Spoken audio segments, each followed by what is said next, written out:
Welcome to Voltacast, the podcast where we illuminate the path to business compliance and success. I'm your host, Richard Carr, founder of Volta Compliance. Join us as we explore the latest in electrical compliance, business growth strategies, and hear from industry experts and thought leaders. Whether you're looking to keep your business safe and compliant or want insights from successful entrepreneurs, Voltacast is here to guide you. Let's get started.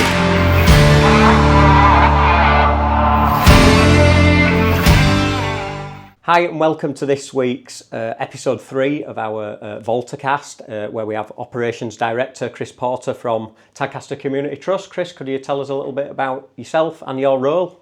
Yeah, thanks Richard. So I've worked at the pool since the year 2000, which is an extraordinary amount of time to work at the swimming pool.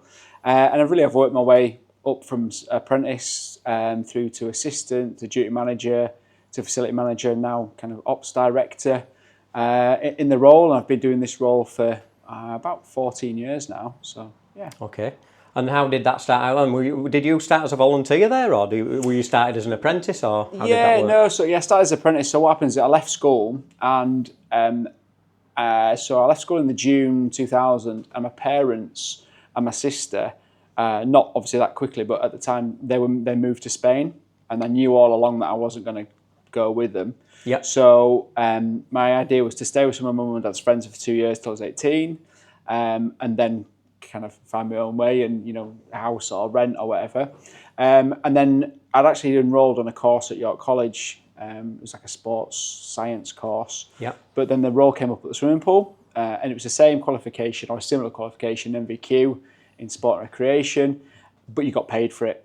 And that's what appealed to me to start off with. You got the same qualification, on the job experience, and you got paid for it at the same time. And as a young person, getting paid is really important, and it sort of fuels your social life, which yeah, definitely. And I think obviously just that element of not having my parents as a bit of a backup, I thought actually I need that little bit of support, financial support, and just to kind of grow up as a person really. I think actually I can earn my own money and look after myself a little bit. So yeah, fortunate enough, I applied and got an interview and was successful in the role. And what kind of things did you start to learn about then as an apprentice? Was it all about pool safety and teaching people to swim, or was there any maintenance elements and things like that involved? Yeah, a little bit. So obviously, our relationship you've seen us kind of grow as a business over the years, but I went into that organisation not knowing anything really, other than I liked sports and I was quite active. Mm-hmm. Didn't know anything about the role.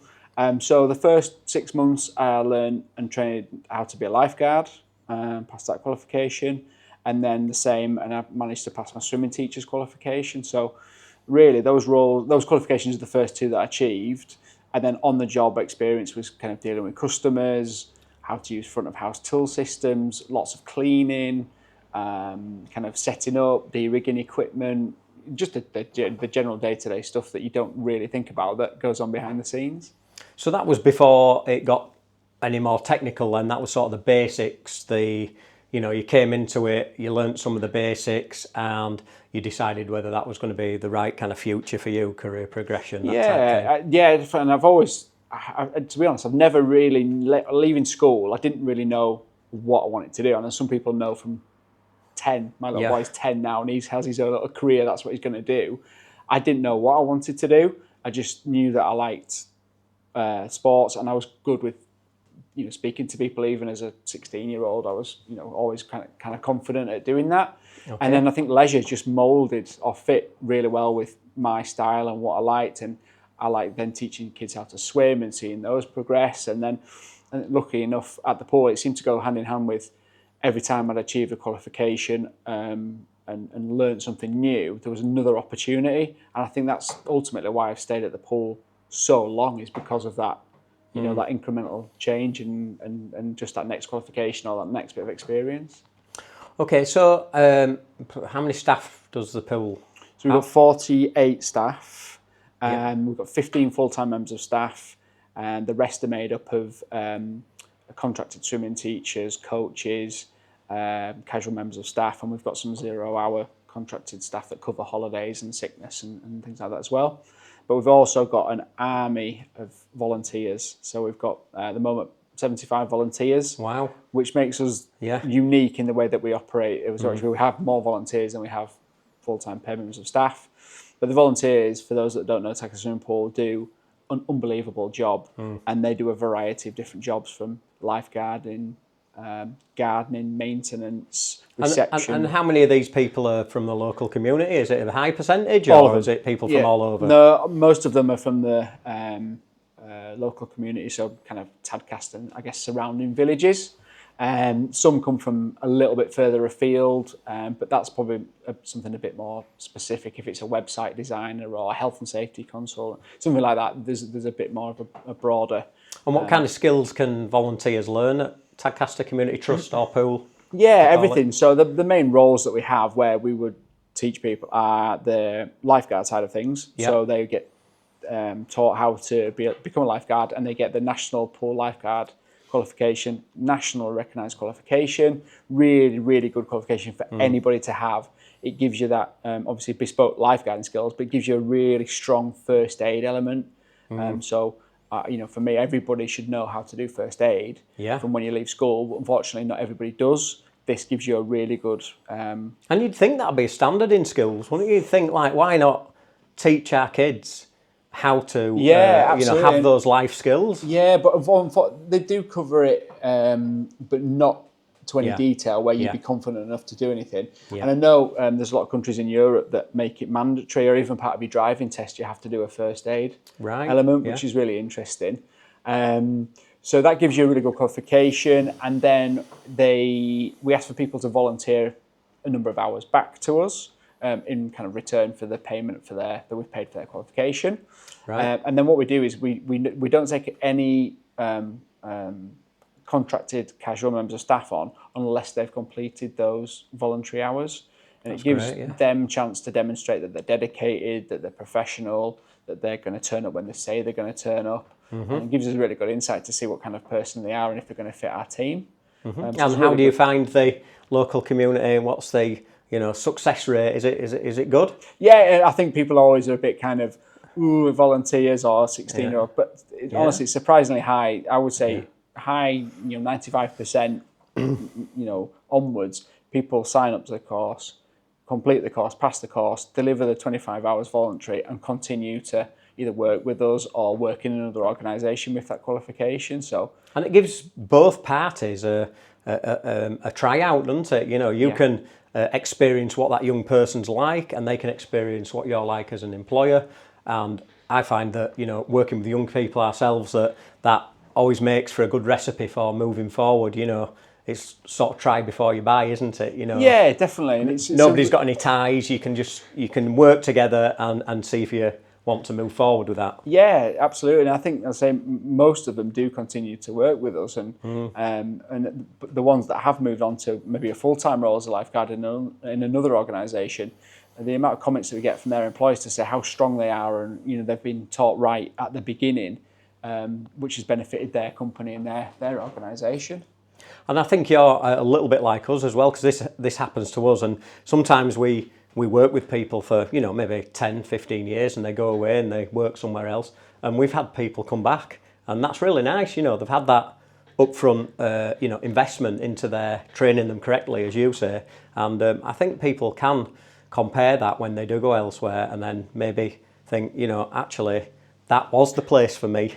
Yeah, it's surprising. I think we've had even staff that work in there now, 3 out of the 15 have worked somewhere else and have come back to us. Yeah. And I think that does work both ways, because it's good to experience another working environment, to not only kind of see the benefits of working at Tadcaster Swimming Pool, but also to go and learn a different market. So a few people have gone and worked in the commercial private sector, which is obviously gives a different element to their skill set, and they've brought that back and definitely changed things for the positive that we do, and we've learnt from them. And I think that's a sign of a good management team, is a management team that can, look at where somebody's been on and what skills they might have got that they didn't have before, and then and let them flourish with those skills and bring them back, like you just said, bring them back into the team and let them have ideas and let them have input into growing the business. So Yeah, it sounds really like there's good opportunities at Tadcaster Pool to get some really good skills. Yeah, absolutely. I think throughout all of the workforce and every level, there's numerous opportunities. So then, how did you progress to operations director? What was what happened next for you? So I was moved up from an apprentice quite quickly to an assistant, which basically means that I've passed the entry level qualifications, I've passed my MVQ, and then was made obviously you're in a training contract. I've got a permanent contract. And then I did that for 2 years, then became a duty manager, and at that time just gained more qualifications, industry specific, like your pool plant qualification, some health and safety qualifications. And once I became duty manager, I then did a day release course for 2 years to do a higher national diploma in sport and recreation management. Okay. Which was really good because it not only taught me a bit more of an academic side, so obviously I never went to university and did anything like that, but it gave me that, I think that it gave me that industry knowledge, but also in a classroom with other people and listening to what they did or how they did it or what their organisation did, because it was it's almost like a peer group. Yeah, it was. You get to listen to other people's problems and how they solve them, and maybe they can relate to things you're experiencing. Exactly that, yeah. So it was really interesting and that was a massive part of the course you don't actually realise that you're doing at the time. And then in 2010, so I've been at the pool 10 years, been probably duty manager for about 5 years. The manager at the time decided I knew he was kind of leaving, so I applied for the role. Didn't think I'd get the role because I wasn't the most experienced out of the other duty managers. Okay. There was people with more experience. But lucky enough, I was given an interview and then obviously offered the role. To start with, it was a temporary, a temporary role for 6 months to make sure that they like me, I like them, and it was a good fit. But that was a massive jump. Yeah. That was a bigger jump than what I thought from duty manager to being the overall manager.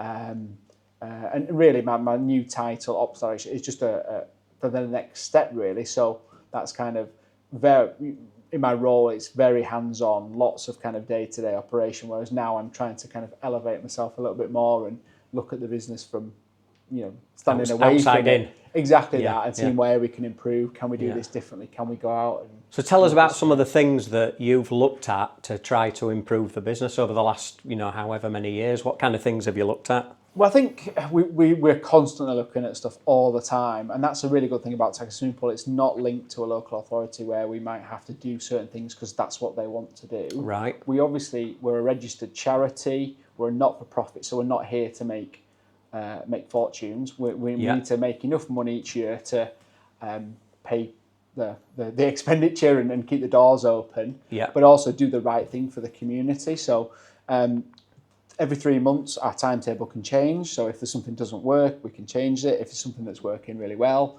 we can put more of that on. And then we just, we're speaking to kind of industry colleagues. We speak to, companies like yourselves who are forward thinking and just looking at and just seeing what else is out there that we can improve. So it could be facility-based stuff. We've spent a lot of money over the last few years based on saving energy. Everything from LED lighting to solar panels to pool filtration systems to lagging to all that we've investigated and spent a lot of time and money making it. New heating systems, pool covers, controls that go on to different aspects of the installation. Yeah, absolutely. It never ends, does it? No, it doesn't. But I think I really enjoy that side of things because I think you can see an instant impact. Yeah. Whereas sometimes in the role that I have done is you don't always see, teaching someone to swim normally doesn't happen in one lesson. Yeah. It happens over a period of months. And sometimes you might not be the teacher at the end of that period when they can swim. Yeah. So you've started them off. So you missed the good bit. You missed the good bit, yeah. But when we do work to change a piece of equipment or to install something, you instantly see that. Yeah. And I really like that. And obviously linked to my other hat with my financial planning side of things, you can see saving that or investing in that area saves this much money, and you can see that straight away. So I do like that side of things. Excellent. And for anyone that's listening that doesn't know, we've had a working relationship for many years, haven't we? For probably 20, how long's the pool been open now? Yeah, 25 years, is it? No, we celebrate our 30th 30 years. birthday in December. Yeah, so I think wow. It's been a long relationship, and that's what I really value about you guys. I've said before, I've rang you up at 2:00 in the morning and woke you up at home, and you've either come in or we've talked over the phone what to do. We've worked night shifts together to install stuff overnight, and I think you know that building more than most of our staff. You know, in terms certainly on the electrical side, anyway. So that's really beneficial, and that just the newer stuff that you brought to us, the energy monitoring stuff, and the solar panels was a fantastic project to get over the line, wasn't it? Yeah, and quite a challenging covenant on the building and where we could have them, where we couldn't have them, how they were going to look. So it's been really, really good. So what would you say, in all your years working at Tadcaster Swimming Pool and for Tadcaster Community Trust, what's the biggest, or if there's more than one, what are the biggest challenges that you've faced over those years, would you say? I think there's been numerous challenges. So obviously COVID affected everybody, and that really challenged us. And you were on the BBC News at that point, weren't you? Yeah, so obviously, unfortunately, we had to furlough everybody except myself. And I think at that time, I didn't know what furlough was. As a small business owner, trying to figure out the laws, the legislations, and then obviously the industry rules and guidance came in, and trying to implement them in a facility where you're open to members of the public was really challenging. Yeah. But coming out of that, we changed some stuff, and we would never have changed that unless something like COVID would have happened. Right. So that was a real good kind of, if there's a benefit to COVID, a benefit to just stop and look at your business, I would probably say, rather than COVID hitting. And then, obviously the energy crisis was really challenging. So back end of 2022, we knew that our energy contracts that had been in a contract for a long time were coming out of that. They were going to go up significantly. I think in 1 month of September, we paid £4,000 for our electricity. In October, it went to £12,000. Wow. So within a month, it's gone up three times what we were paying. And that was looking like it was going to use up. Obviously, we have some reserves, but it would use up our reserves within 12 months, really. So, again, looking at where you can save money, what can you do differently? That's definitely a challenge. And you were interviewed. You were on the BBC News. I actually saw the article. We had a conversation, didn't we? We revisited something that had previously we'd not managed to get over the line. Yeah.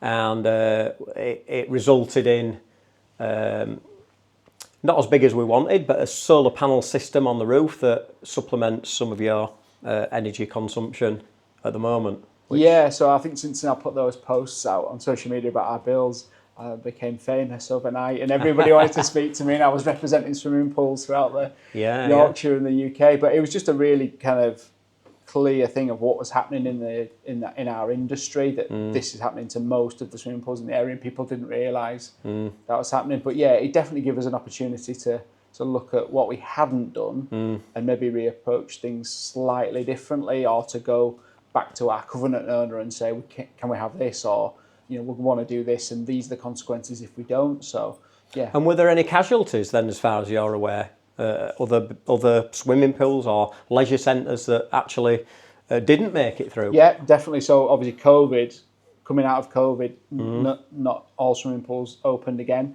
Then straight into the energy crisis. Swimming pools are usually a high. Like a double whammy, wasn't it?